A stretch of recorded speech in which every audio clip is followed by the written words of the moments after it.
I-24 News Morning Edition on this January 18th, 2016. And it's a wonderful Monday because I do get to end the show with two men in suits.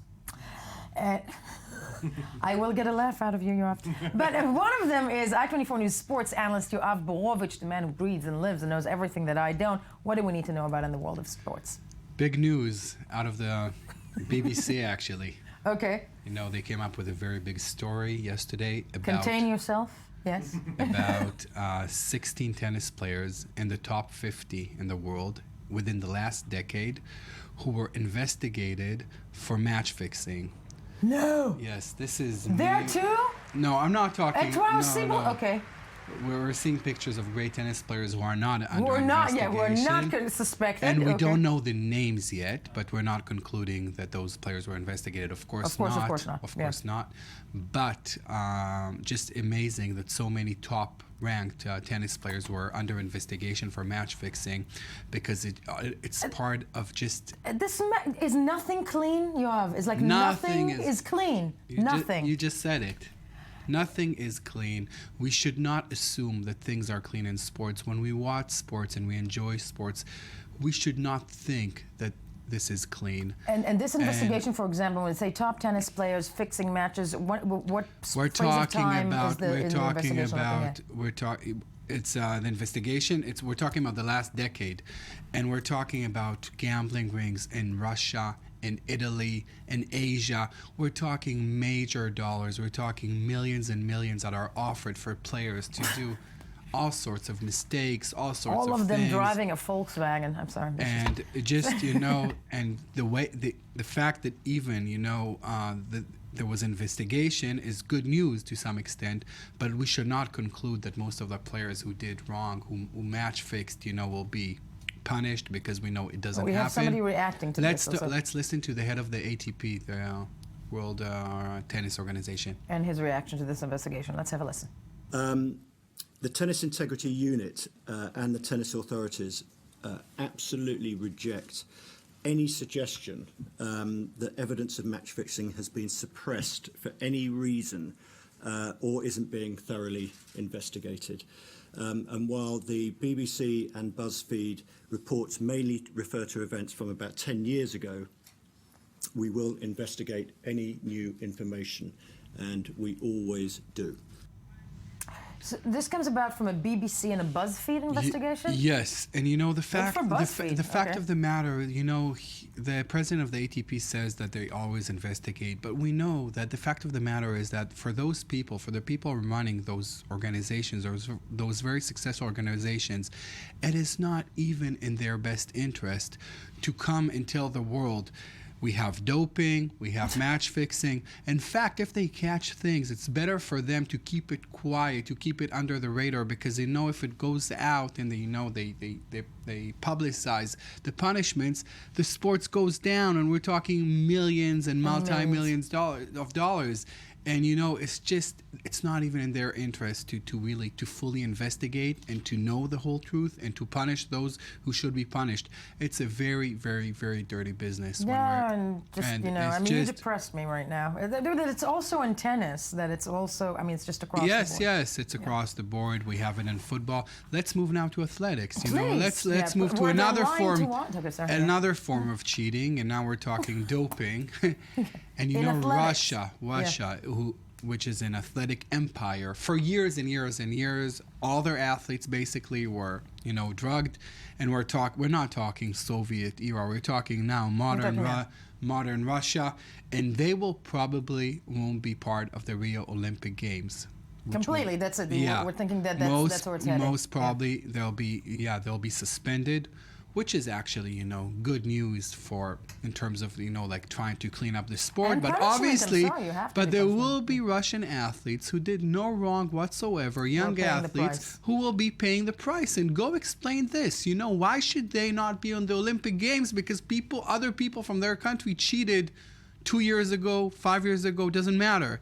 So this And is not only also that, I have to say, even as a something viewer that is slash- against the Olympic idea. Or even as a viewer and a user, at the end of the day, even though the Cold War is, well, maybe the Cold War is not over, but isn't what we wait for at the Olympics is the big battle between Russia and the United States at the end of the day? That's what you look at. You look at that when as a user. Well, now it's China, right? I mean, China's China, taking almost Yeah, we're past the glory days of the Soviet Union and Yeah. the U.S. because Russia is not as strong as the Soviet Union was in terms of athletically. Yeah, Not give them even time. But still. But still, it's big news because they've been shitting for years and years and decades, Wow. and it's just what we talked about before. This is the world of modern sports, and not only modern sports. It started in the 70s and the 60s with East Germany, with China. Yeah. So it's just all over the Moving place. along. So, just take everything with a grain of salt. With a grain of salt. I mean, not a grain Enjoy of salt. it Take for, everything with a glass it's of a salt. freak at this show. point. Sports today, it's not nice. It's a freak show. You see, even if you look at a female, gymnastics, the lifestyle that they go through is even worse than doping, Yeah, that's true. And nobody's it's talking like about it. Nobody's talking about the, it's much worse than young doping, girls, actually. Young girls who are forced not to eat. What else? And the whole world is watching. And finally. Let's move to football now. In England. Yes. Yeah. Manchester United. Huge game yesterday between the battle of Northern England between Liverpool and Manchester United. We're talking two huge clubs, not only in England but worldwide. But they came into this game in a very problematic fashion because they're not been playing well. They have two very esteemed coaches, Louis van Gaal on the Manchester United side and Jurgen Klopp. And Jurgen Klopp, the German guy, the hipster coach who came a few months ago for $10 million a year. And this we're talking, in a blue-collar city like Liverpool, making $10 million a year, having this whole hipster kind of, image. Right. So this guy has been there now for over 100 days. He came as a messiah, and so far the results are pretty bad. They lose to They Man United, lose, and they 1-0. lose to Man United, which is bad news for Liverpool fans, and just comes to show you that there are no messiahs and... Nobody and has no been hipster coaches. Exactly. Yeah. Hipsters are a myth. Okay. So And at this point in the overall scheme, how does this bode for Man United? For Liverpool? For Liverpool, it's not good because they'll probably be out of Europe next year. But overall, we're having an amazing season in England this year because it's the most competitive season of all time. There are so many teams that can win the championship. We always used to say it's just a game of the rich clubs, but not anymore because now all the clubs are rich because TV money is so tremendous. The whole world is basically watching the English game, which is really good for English football, but it's bad for the fans because the ticket prices are so high. England is the only country in the world in which a ticket for a football match is more expensive than a ticket for the opera. Really? Only in England. So really, the prices are way too high. Now let's move to a country in which the prices are not that high in football, Israel.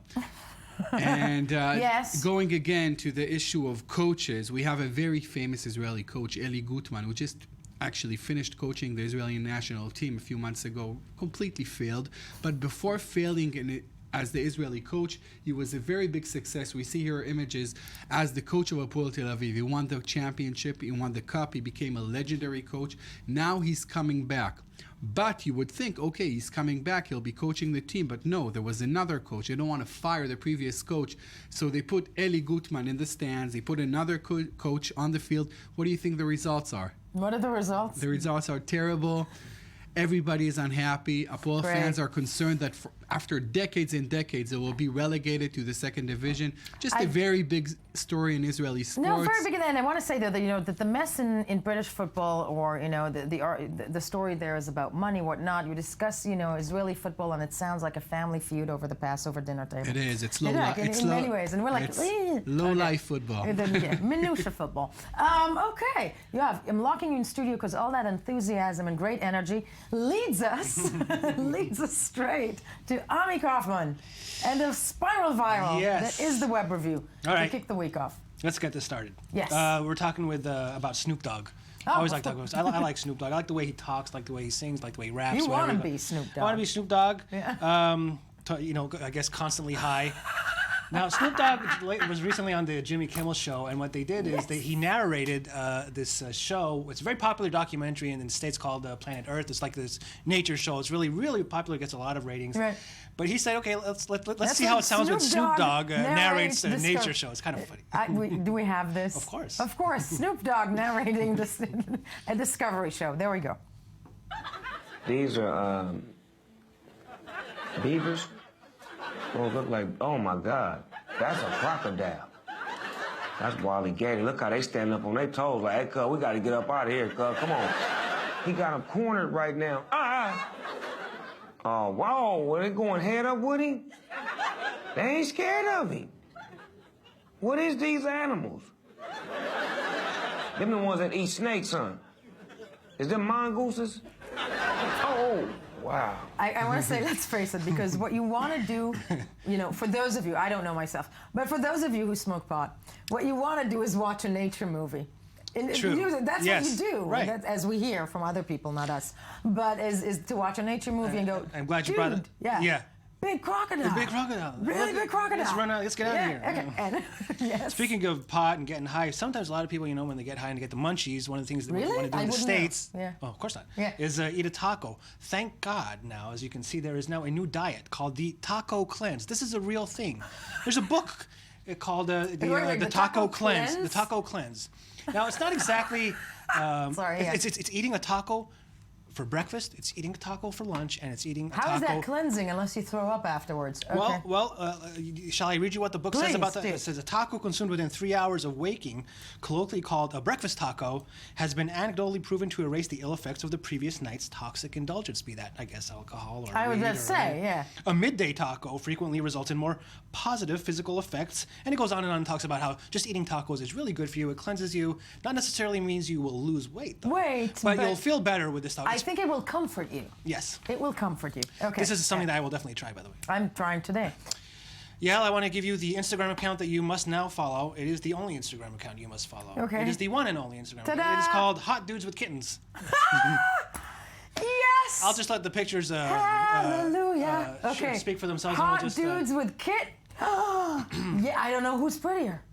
Wow. Yeah. Yum. Okay. I can feel your finger on that button, the follow button. Look at that. Look, and the tattoo matches that cat perfectly. Where were these men when? Oh.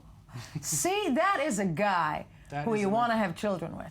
Right. Okay. You want to look at how he's cradling this little kid. He is comfortable with his masculinity. Voila. Not only that, look at that masculinity and knitted sweaters and motherhood together. And motherhood together in one. Yes. Okay. Hot dudes and kittens. I think we had that one before. No. I don't know if we did, but I think the kitten is like save me. Okay. Yes. And we always talk about shows that I'm not sure if they should be aired or not, but this actually might be interesting. There's going to be a docudrama about Hugh Hefner, his life story.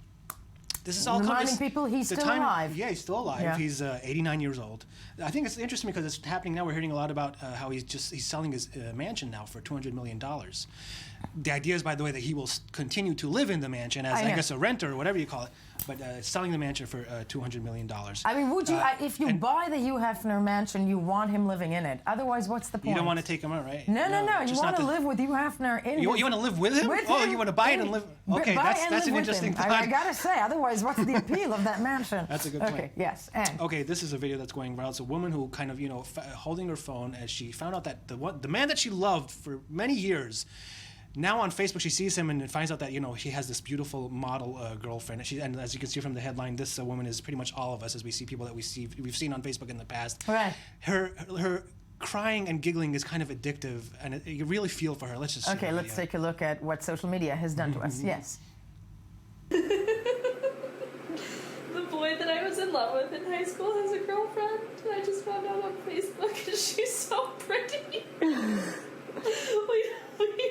We don't look anything alike. Look at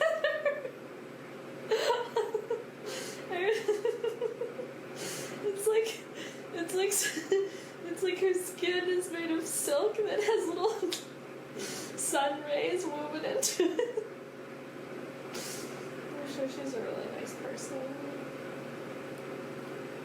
It's like there's always good light around her. Oh, she makes really mediocre watercolor paintings. Okay. I'm sure she's a really good person. She said that was really I want to tell you, that's the reaction I had when I heard about the tennis story. But yeah. Okay. Wow. And This is obviously something you need to buy. A man went to a furniture store in Texas and took pictures of this thing called mermaid pillows, and now the video has over like I think 100 million views or something. I'm not exaggerating. That's Everybody wants to buy a mermaid pillow. Let's check it. That's what it does. That's what the it only does. Thing it does. He puts this video is the guy who went in the store, rubs his fingers over pillows. And this is how many views? Dozens of millions. I think I actually saw it might have reached 100 million. I gotta tell you, I really. Do you want one? I at this point want actually a shuttle out of this earth because we're going to hell, all of us. You know, we're seriously going to hell. Okay, look at what the pillow does. Wow, look at that. Look at that. This is something for my 3-year-old. There is something mesmerizing about the pillow. I have to admit, though. I want to touch those pillows right now. Okay, all the time we have. If you want a mermaid pillow, go online. Ami, I want to thank you, Aborovich. Please stop smiling. And, of course, tune in tomorrow morning, another edition of the Morning Edition to start your day. That was it for us. Now the news.